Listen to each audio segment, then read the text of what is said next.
Now I am pleased to introduce our first plenary session, European Science Diplomacy in a Rapidly Changing World. And please join me to welcome the moderator and panel to the stage. They're already here, so I don't have to say that. And I will only introduce our moderator, Mette Birkedal Bruun, and she will introduce the panel. So please go ahead. Thank you so much, Signe.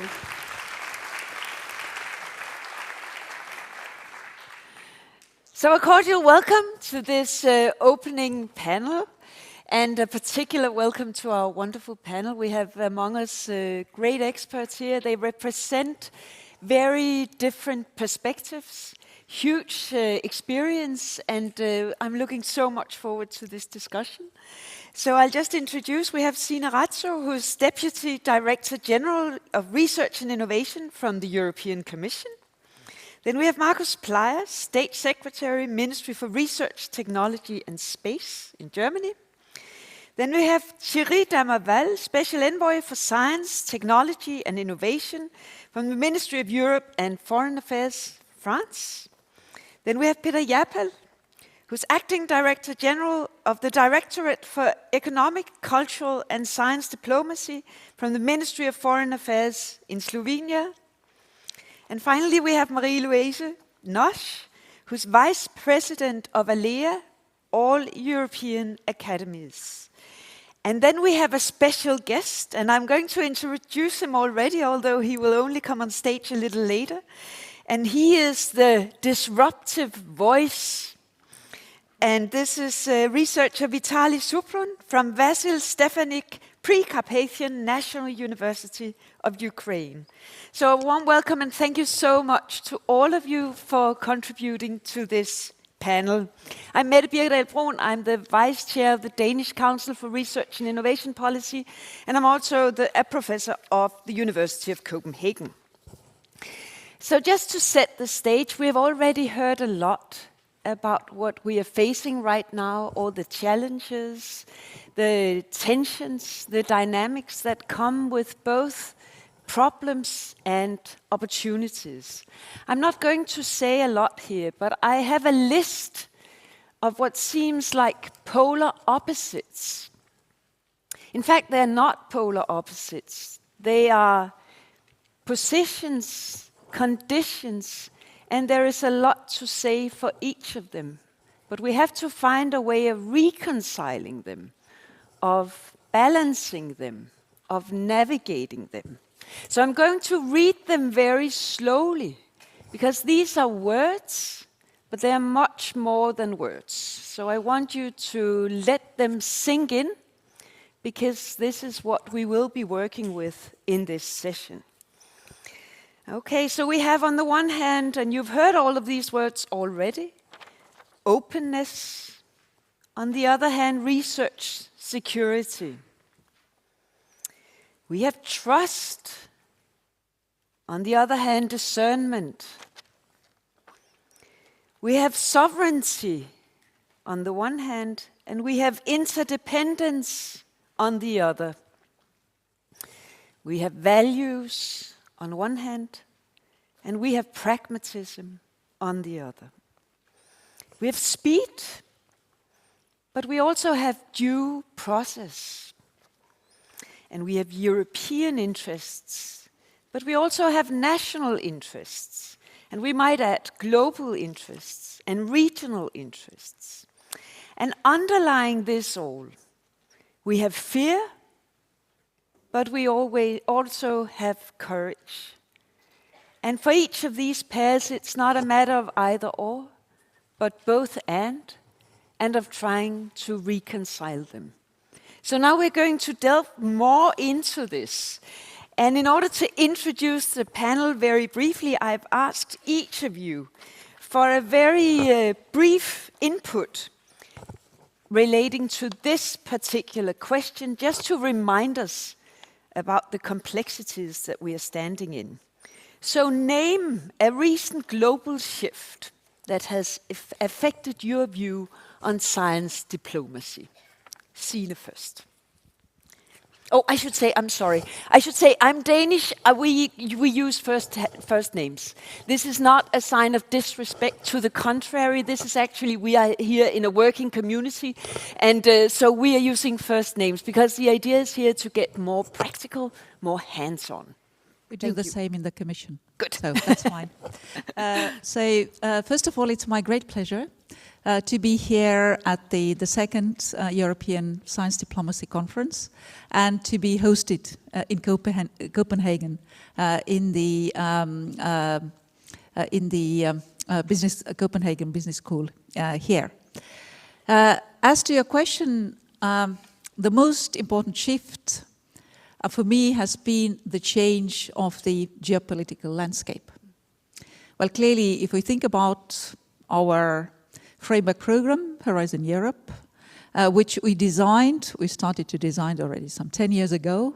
We started the program in 21, and certainly at that time, we didn't expect things that were mentioned by Enrico Letta this morning, COVID, Russia's aggression against Ukraine.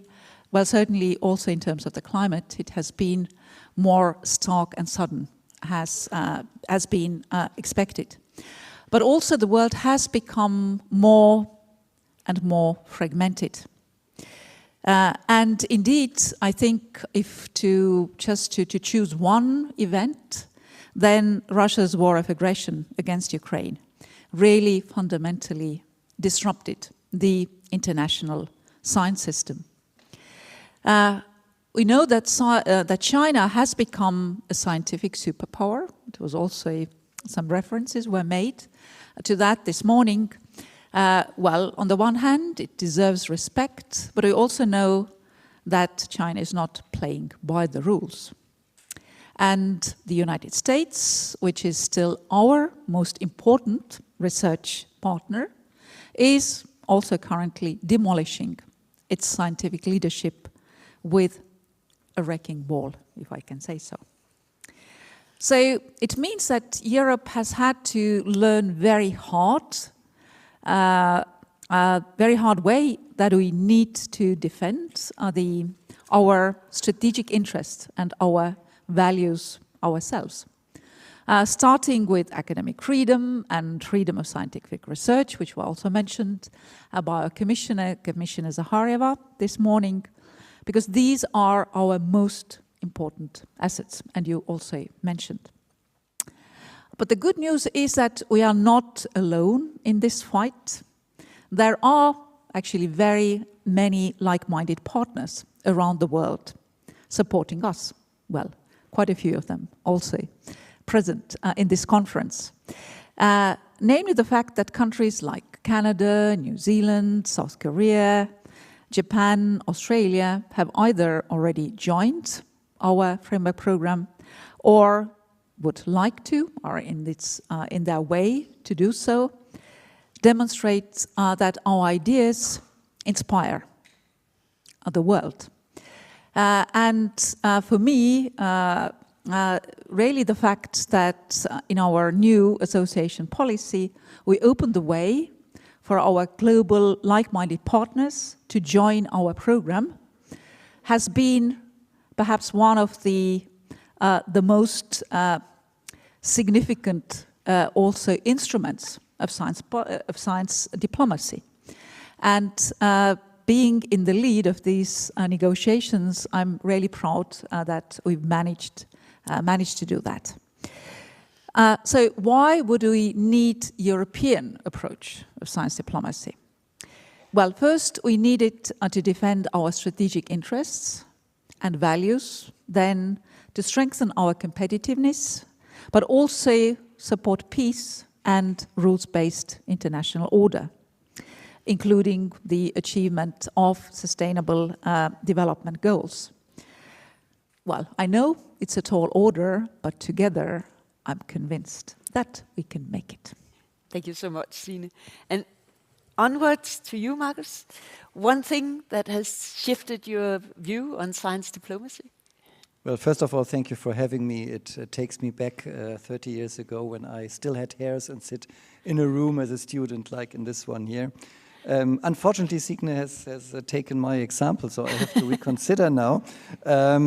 Let me take perhaps two shifts, and you mentioned one, and one is the terrible war in Ukraine, and the other one is the terrible war that was initiated by the attack on October 7th, 2023 in Israel. And when you look at both events, it's striking that European science diplomacy reacted very differentiated.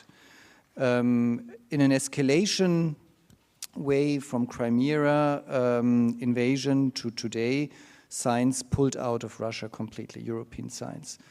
But the opposite is the case for Israel. Although governments decided not to import weapons to Israel, the science community, not all, but many in the science community decided to stay maintained, to stay connected with the Israeli science community. So I think that was very striking to see this very differentiated approach that science diplomacy is willing to take. Thank you. Thank you so much. And Thierry? Thank you. First, thank you very much for the invitation. I will not repeat, or try to not repeat, but just in this complicated period of time that we live, there is many shifts. But if I had to retain one thing related to science and to science diplomacy, it would be, I think, if we look ahead a few years from now, one striking feature, again related to science, will be the questioning of scientific expertise, and even more, sometimes more than that, the refusal of scientific expertise. And of course, this questioning of refusal comes from certain world leaders, and I see it's something quite new, and it will remain. But also it comes from some part of the general population.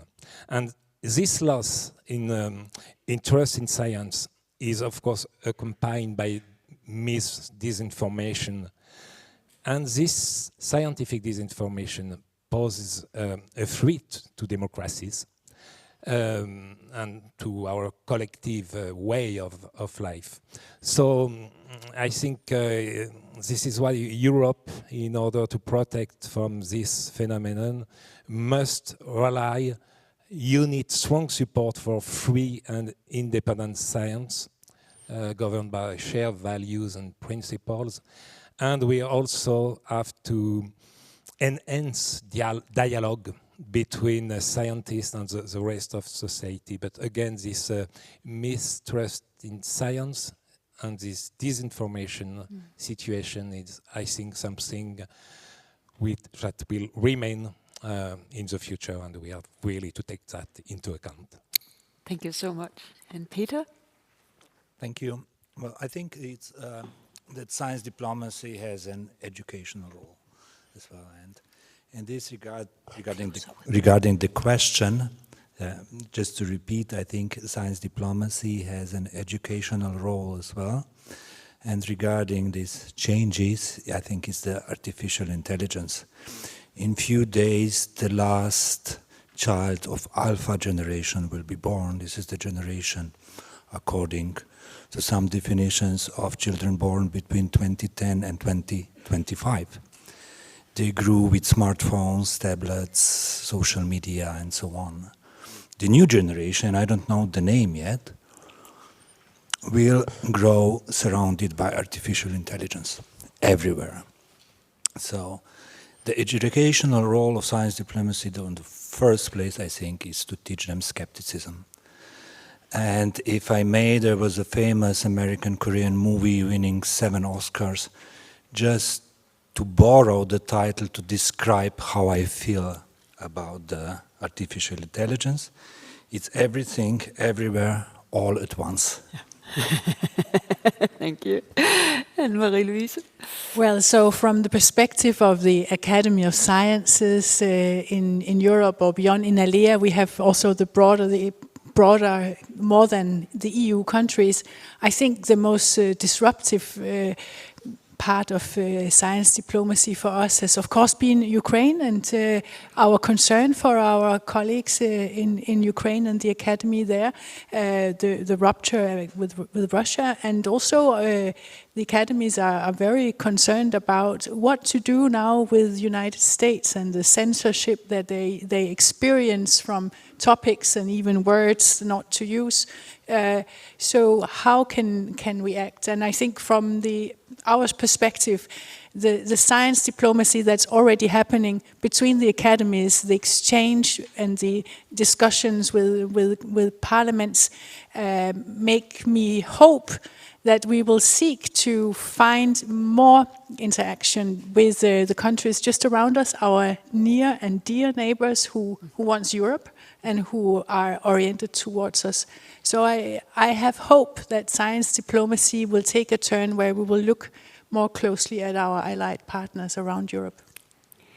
Thank you so much. So, as we all know, a broad complexity of problems and issues and tensions. Now we're going to delve more into what is being done, what can be done, what are the challenges and opportunities. And I'm going to start with you, Peter. We're going to start with 3 national perspectives. Then we'll have an EU perspective and then a scientific perspective.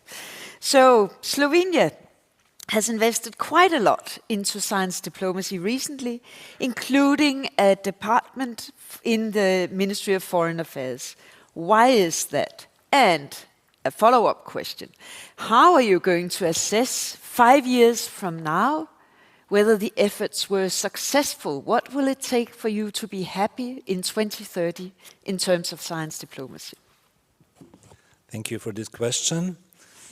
Well, I'm learning here at the conference as well, because the science diplomacy is officially part of our department since June this year, so relatively fresh. But it doesn't mean something new for Slovenian diplomacy in general.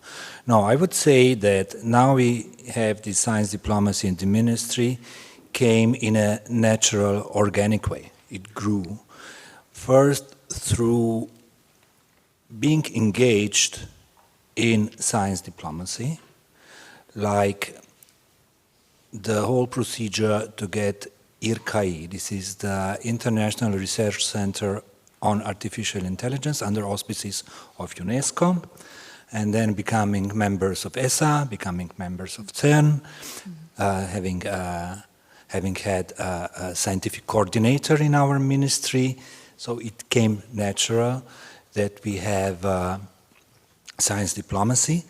And why do we have it in the department together with economic diplomacy? Because the economy is the second route that brought it up. Is Slovenia, 2 million country, open, export-oriented, striving to be based on knowledge.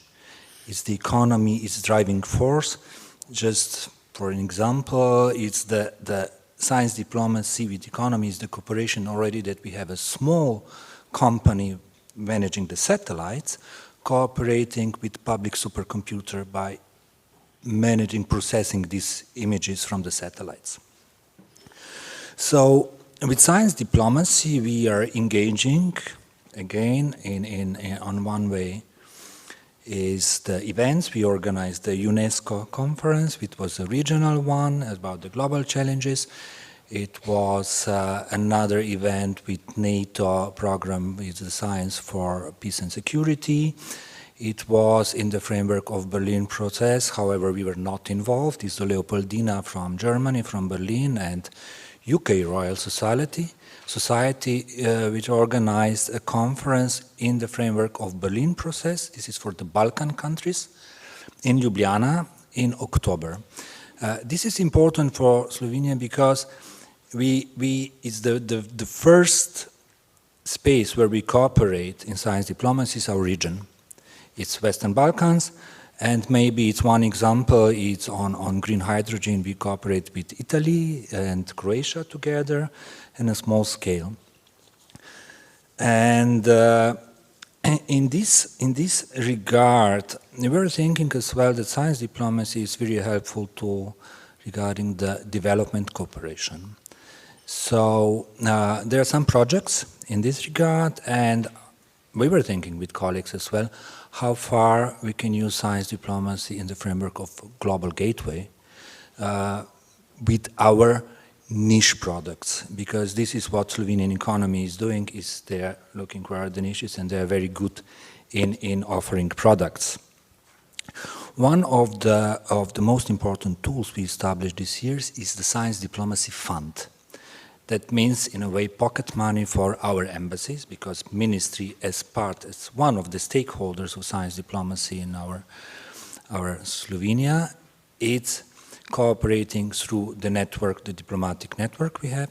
So we support the projects together with the Ministry of Higher Education and Science around the world.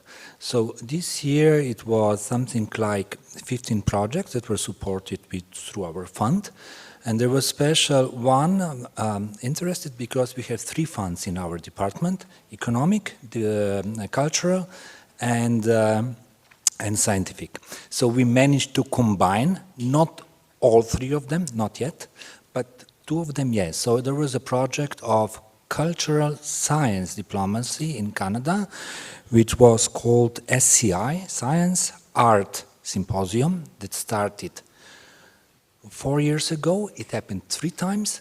It was Slovenian embassy together with Germany, then Austria and Denmark joined immediately, and they brought together artists, scientists, thinkers, universities, and they discussed all the global challenges, the ethics, and all other relevant questions regarding the science diplomacy.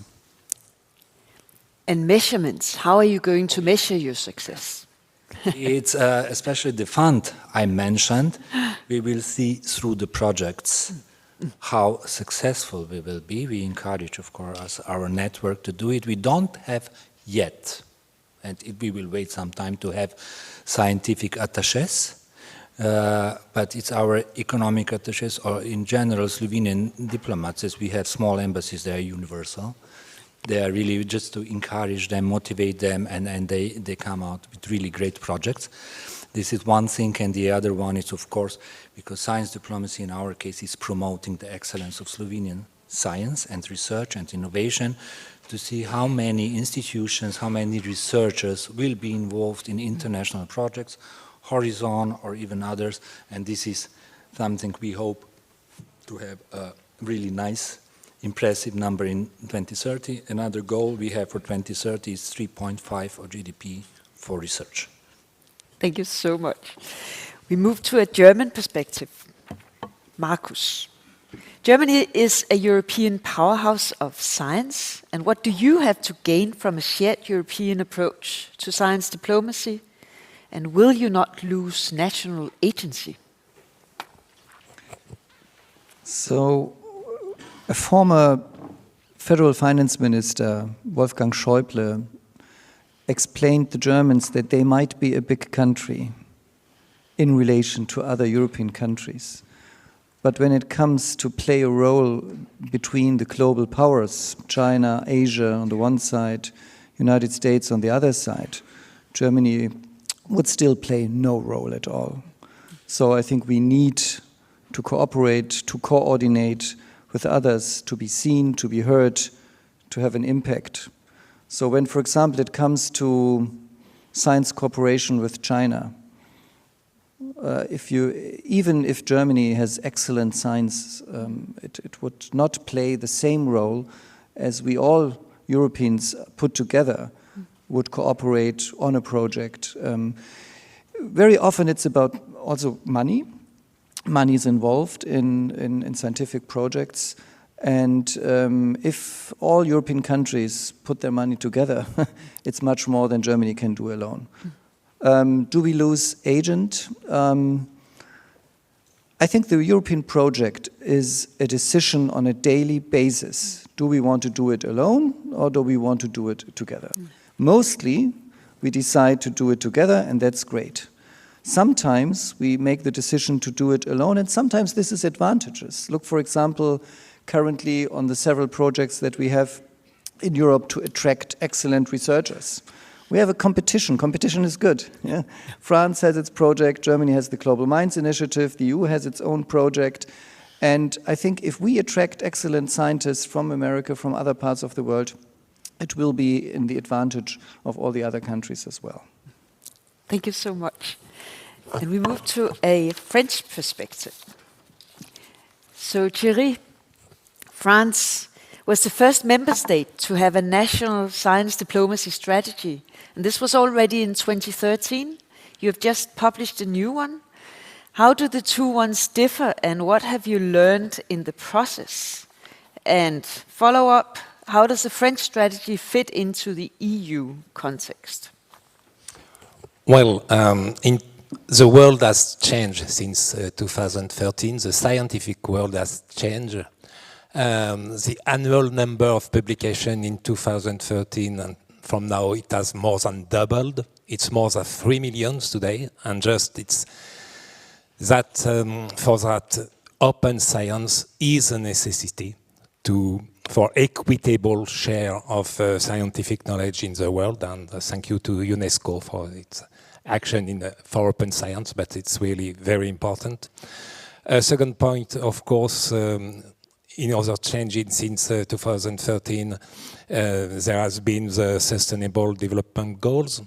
There has been the Paris Agreement of climate change, and also the development of artificial intelligence and the COVID crisis. So many changes. And when I was talking about this increase of scientific publication in the world, the paradox is that for the first time in the OECD report on science, technology and innovation outlook, the last one, for the first time it shows that growth in international research collaboration has recently stalled.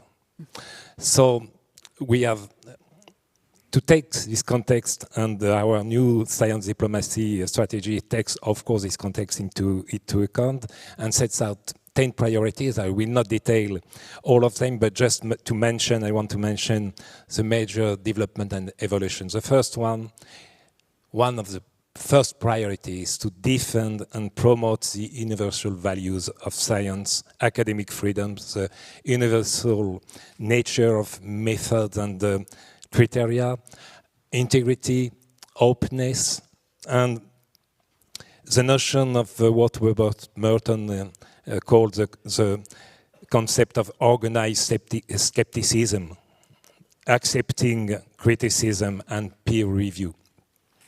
So that's something very, very important. We have to share this value to favor mobility and to pay special attention to young scientists. They are the future of science and they play a major role in sharing these values. So that's the first main priority. The second point is that has been said several times. Of course, in some field of research and especially close to technology, we are in a context of global competition. And scientific and academic cooperation is, we have to be aware of that, a field of power relations. So that's the second point, how to take that into account and to have a good balance between openness and restrictions. And this two dimension again constitutes the two top priorities. Another priority of this new strategy is to really strengthen dialogue between scientists and diplomats. To have specific training for diplomats to inform, to exchange about scientific and technological issues, and also to raise scientists' awareness of diplomatic issues. So that's also another priority. Now, does it fit with the EU context? We hope so. And more than we hope. First, we share the assessment. And I would like to say that France fully and strongly supports the Commission's ambition to establish a common, a clear, current framework for science diplomacy and the recommendation of the Council at the European level. So again, our strategy is based on a shared set of values and principles that are defined in the Marseille Declaration of 2022. on the Declaration on International Cooperation and Research and Innovation, and it is also consistent with the 2024 Council recommendation of strengthening research safety. So again, we are completely supportive of what is doing at the level of the European Commission and the European Union. Thank you so much. So to Signe, and I have a slightly cheeky question for the EU level, because we've heard that speed is of the essence, and science diplomacy is not a recent phenomenon. Commissioner Mette talked already 10 years ago about it. Why has it taken EU so long to come up with a European framework? Well, many thanks for a cheeky question. I like those. Well, first of all, 10 years ago, European science diplomacy was still in its infancy. And clearly, we had to build it up step by step. At that time, very few member states were active in the field, well, France being an exception. And there was no real community of science diplomacy scholars either. Because we'd like always to have science leading our policy making as well. So the first thing that the Commission did at that time was to launch a call, and that was still the previous framework program, Horizon 2020, to fund free science diplomacy projects in order to guide us what will need to be done. And these projects helped improving our understanding of science diplomacy. They also advanced the methodologies, developed training, and most importantly, they helped building the European science diplomacy community. The community that we see today in the room, and certainly also those who are remotely connected, and even more than that, of course. Then the Madrid Declaration on Science Diplomacy in 2018 and the establishment of the EU Science Diplomacy Alliance in 21 were direct results of these projects. And in parallel, the Council started discussing science diplomacy in a dedicated task force. And also thanks to the efforts of my colleague, Jan Marco Müller, who's sitting here in the first row, also the foreign ministries created their own science diplomacy network. So this laid the foundations because well, it's not enough just to have the scientists, you also need diplomats in order to do science diplomacy. So then we took the next step with a global approach to research and innovation in 21 when member states asked us to develop a European science diplomacy agenda. Then 2 years ago, we had a discussion with the research ministers we were seeking their advice on where member states would actually like us to go. And it was then that it was decided to have a European framework for science diplomacy. But indeed, well, in order to actually have the content of that, it's nice to say, please have it, but how to do it, we really decided to go bottom up in a very inclusive way. Well, we organized the first European Science Diplomacy Conference in 2023 with the Spanish presidency. We heard about that. Then we established also by an open call the science diplomacy working groups. And there were 130 experts from both worlds. I mean both worlds, that is the world of science and the world of diplomacy. And this work led to the major, very comprehensive report on a European framework for science diplomacy. I guess, well, quite a few of these experts might be here in the audience as well. And this report Commission published last February, and this report also delivered concrete recommendations. Now, what we've been doing is to form really to work on these recommendations and transform those into actual policy document. A council recommendation. A council recommendation that our commissioner mentioned, also the references have been made here to that, which now we have a draft, we still have the internal process to go through, but very much we hope that it will be adopted by the council next May during the Cyprus presidency. And this will outline commitments also by the member states. It was mentioned, I think, already quite a few times that we need to be open and we also need to be secure. I see these things as two sides of the same coin. We already have the Council recommendations on research security. So we've taken the secure part, and now it's high time also to do the science diplomacy part. So as you can see, Europe is built step by step.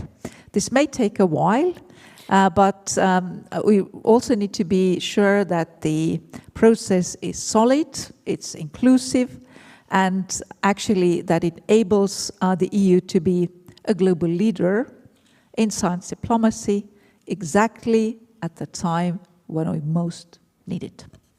Thank you so much. There was a cue, Marie-Louise, to the scientists. So one of ALLEA, all European Academies' visions is to, and I quote, create a future where science remains independent from undue interference and is respected as a global public good. So how does this vision fare in the current situation? And I have two follow-up questions for you. How would the ambition of independence work in relation to, for instance, a joint European approach to science diplomacy seen from the scientist point of view? And will and can the academies of Europe find common ground in endeavors related to science diplomacy? Thank you. These are very large questions. First of all, in ALLEA, we still believe that science is a public good, and we still believe that science should be independent and not undergo interference from irrelevant places. So we want to believe in this, and we want to work towards it.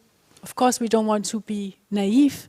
But right now we are also at a stage where we should be careful not to put up barriers internally. For example, being careful that we don't use science too much as an instrument for political fines. And I congratulate to the framework report. I see it really as a model for the inclusive work that there can be between. I want to see between the trolley people, because I still have this image of the trolley invented and how much good it's done to all of us, diplomats and scientists, because we all travel all the time. So I think the report, as we've seen it, is really a good example how we can work together and still respect the requirements of diplomacy and the requirements of an open science. So my hope is that we can continue in this way and that we have a balanced approach between diplomats and scientists so that we serve each other and not just one way, because science also needs diplomats to help us expand academic freedom, expand the ethics of research. So there can be both ways. Then you ask me, another worry that we can have is this, that the political priorities that we put into science diplomacy could compromise excellence, could compromise merits, and so that we will run after certain priorities now instead of keeping in mind what is really bright idea, where are bright ideas coming from. I think you all understand what I mean. But what you are asking me, how can we align with Europe? I'm sure we can align this because I think we share in Europe the idea of academic excellence, academic freedom, and also research ethics. So this is where academies can definitely participate. And I think what is important is that we, in our effort to have a strategy, always think of the plurality of research and academic cultures that we have. I have just returned from Kosovo, celebrating 50 years of the Academy of Sciences of Kosovo, and you know the richness and the cultural history that every scientific community has undermines and not undermines but underpins and connects us all, because we have done our PhDs in different countries, we know people, we travel, we are trolley people, and we are connected in these ways.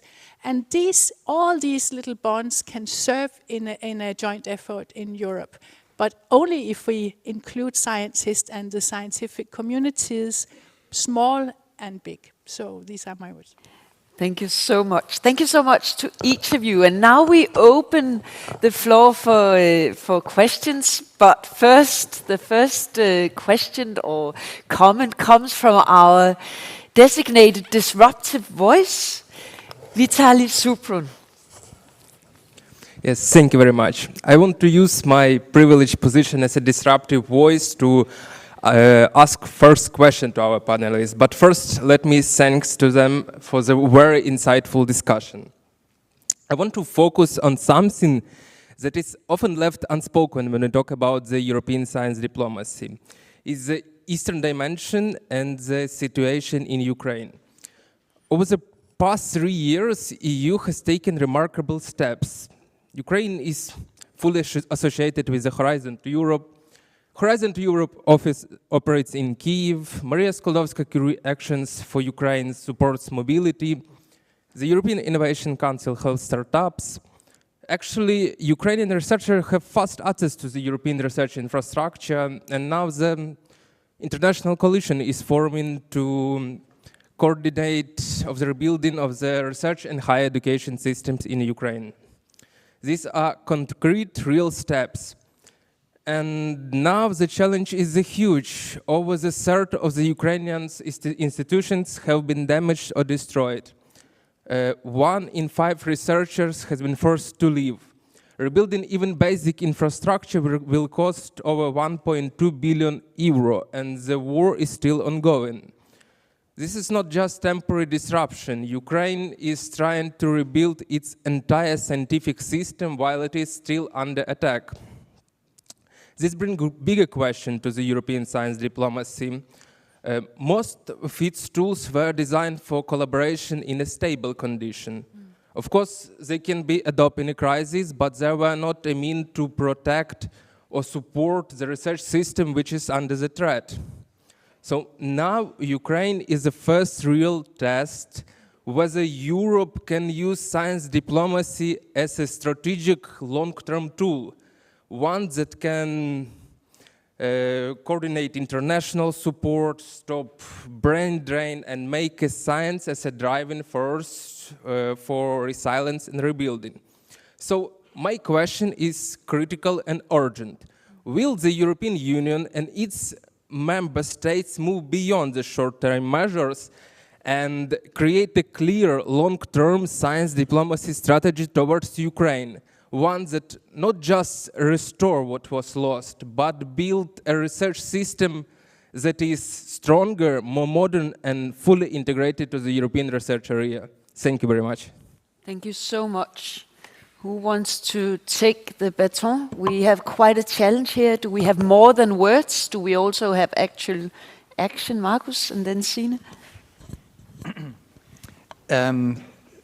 Thank you for that question that already implies the answer, that we need such a strategy. And I think I admit that in the beginning, after the start of the war, we focused on helping Ukraine with compensating what was lost. In Germany, for example, we enrolled 12,000 students in higher education from Ukraine.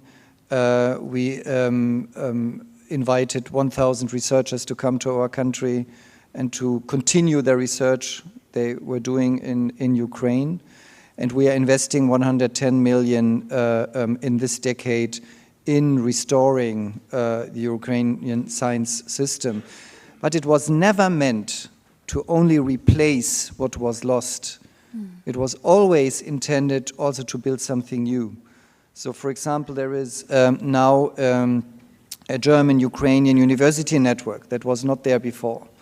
There is a degree system, a degree exchange between the two countries. There we built a core of excellence in Ukraine. And currently we are aiming to build up a center for energy and climate research in Kiev. So I think we also envisage that we must build an innovative system that is able to contribute to the European research area. So that is my... Thank you. And Signe? Well, first of all, let me express that the EU stands in full solidarity with Ukraine. And clearly we admire the determination and endurance of the Ukrainian people and also Ukrainian researchers who work under such difficult circumstances. So Ukraine has our unwavering support. And I fully agree that we need to help to rebuild Ukraine as a modern, strong and sustainable economy. Well, certainly on the EU side, on the Commission side, we made use of Horizon Europe framework program, first associating Ukraine to our program. Then we already started very soon after the start of the Russia's aggression in 2020, the first projects in order to, at that time really, focusing on those researchers who had to flee Ukraine via MSCA, as you mentioned, also the European Research Council. And then we prepared the opening of the liaison office in Kiev in order to help the Ukrainian researchers to be successful in their projects in Horizon Europe. But already we were thinking about the future, actually the future, how research and innovation can actually be an instrument, a tool, in order to prepare to rebuild a digital, green, modern Ukrainian society. And I remember I was in Japan. We had our, at that time, I think, exploratory talks of their association during the G7 presidency, of Japanese G7 presidency, when we first time introduced that idea to the G7.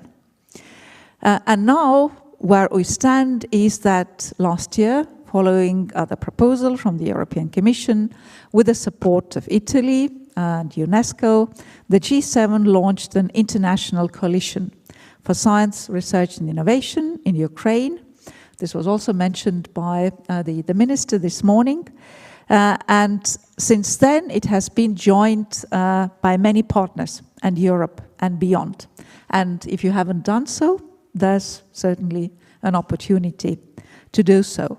So this is actually science diplomacy in practice. But what I'd also like to highlight after Enrico Letta's keynote speech this morning, he spoke about anticipation, and actually something that Europe is still missing, anticipation. He gave examples, COVID and climate. He didn't mention the war, Russia's war of aggression against Ukraine, but it's also a prime example. This is also something Europe could have been anticipated. And I very much hope that as now the leaders gather for the European Council in Brussels, that they will have a better feeling of anticipation this time. Thanks. Thank you. So, yeah, Thierry? Just briefly, because we also have very good questions. Short comment, because of course there's many questions about infrastructure, but I will just mention the human workforce. And we really advocate a partnership-based approach developed with our Ukrainian partners. And of course, many countries had the emergency action to welcome researchers and scientists from Ukraine. In France too, it's several hundred, even more. I just mentioned that, of course, the goal is to favor their return in Ukraine, but also to take benefits of these links that has been created. You know, it's something very strong, a link between scientists that have worked together during several months, several years, will remain, and it's really, I think, a strength to answer your question, not only to restore what was before, but to do more. And again, the human workforce and these things that has been created during this period will remain and are really a strength. Thank you so much. And thank you so much again to you, Vitalij, for opening the floor here. So we have the first question here is, and it's a very good question because it pertains to how do you actually do, because we wanted this session to be a roll up your sleeves and actually get going session. So the question is, from where should a country start to prepare for a strategy for science diplomacy? How do you do it?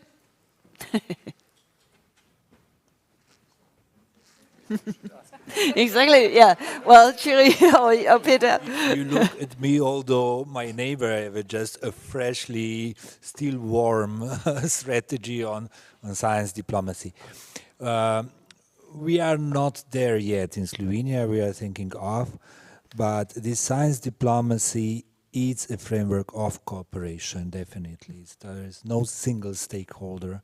We are cooperating, and it's in a way, we call it informally, it's a council for internationalization of Slovenian science and innovation, and we are cooperating, and the main stakeholders is the Ministry of Higher Education and Science and the Ministry of Foreign Affairs and European Affairs. Thank you so much. And Thierry, you have experience. Just one point, you know, a particularity of my position as Special Envoy for Science, Technology and Innovation is to report to the Ministry for Europe and Foreign Affairs and to the Ministry of Higher Education, Research and Space. And that's very useful, and it has been something very important in the preparation of the strategy. Thank you so much. Dialogue. And then we have a question to do with the universities.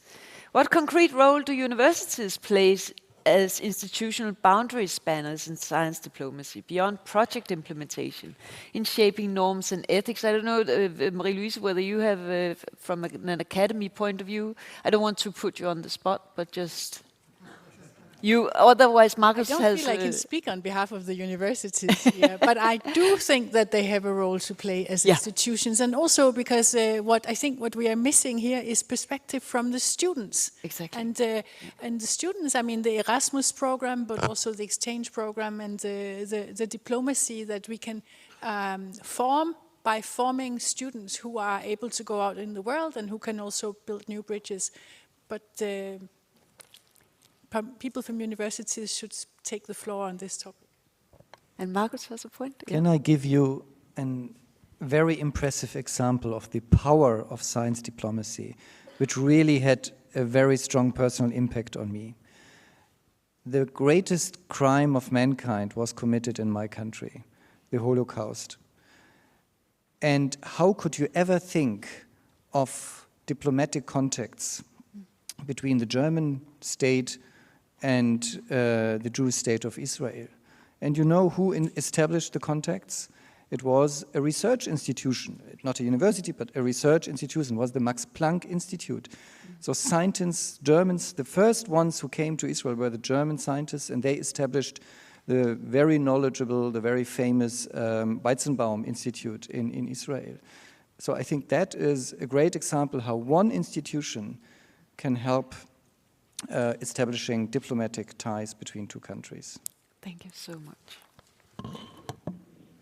And then we have the, I think, last question for now. When will we have EU science attachés in embassies around the world? we already do. So, easy question. Well, actually, we do. We do have them in the countries with whom we have science and technology agreements. We started with these, so the major partner countries, who are also our major partners in science and technology, and then also now in some of the countries who are more recently associated to our program. But what I'd like to highlight here is that certainly what now we are also developing the strategy how to make better use of these science attachés and how to interlink them better with the science attachés of the EU member states. Because the EU member states have them many more, in many more countries. So actually linking up and working together will be the best way how also to have more impact of this network. Thank you so much. Thank you so much for your brilliant questions. And we're going to moving now to the last round. So to wrap up this very exciting session, and thank you very much to each of our wonderful panelists. So I have asked you to reflect difficult 2 minutes for each speaker with key takeaways from this panel. And then I ask you to commit to one concrete decision in 2026 that will make the European approach to science diplomacy more likely to succeed. Marie-Louise, do you want to start? So in ALLEA, we have formed recently a new task force which is called Academic Freedom and Research Security. And the whole idea is not to divide it, but to think about how can it work together for the future. So that will be one of our first contributions. But second, I think academies can serve very well as platforms and as forums of encounters between policymakers, diplomats and scientists. In ALLEA, we would very much like to facilitate this dialogue. And finally, I just wanted to bring up a little bit what you said, Signe, here about that we should be careful that the new policy that we feel is important does not increase the inequalities that we have in European science between young scholars, senior tenured scholars, and also between the member states and the associated states. So carefully think about the diversity of that we don't make the problem bigger here. Thank you so much. Peter?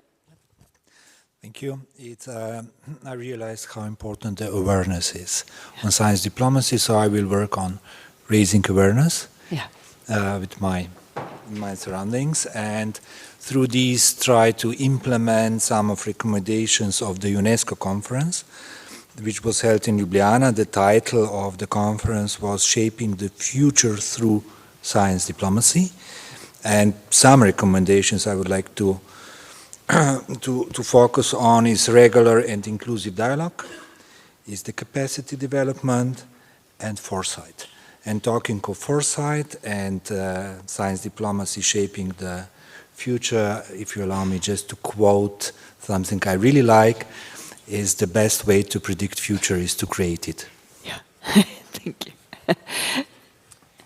Well, I think that we still have to explain at different level, at the level of the decision makers, but also at the level of the citizen, what is science diplomacy, how science diplomacy is useful, what it brings to the all-day life, and that's something which is very, very important. We all are convinced of the utility of science diplomacy, but we have to share that.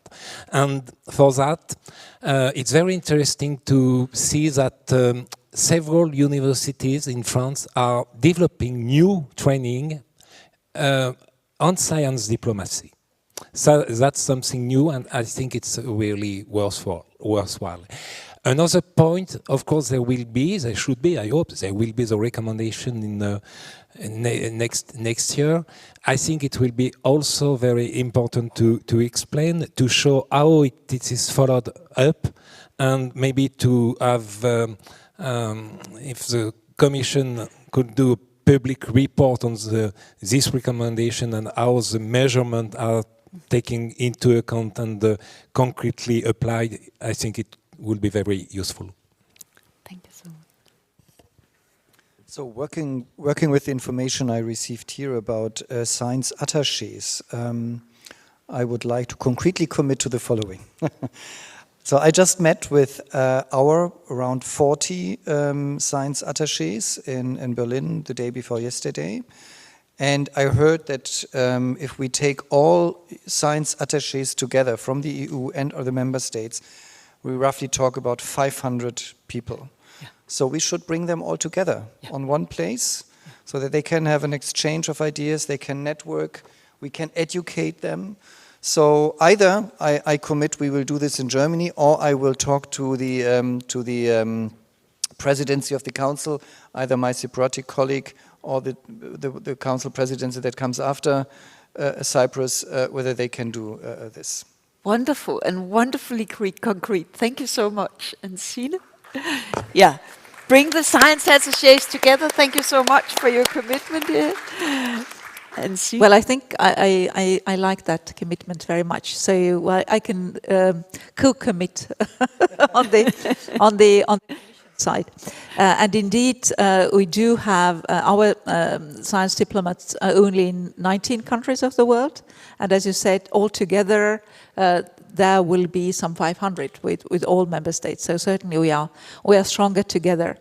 Now, as to the concrete wish, let the slogan be Europe should be the global leader on science diplomacy.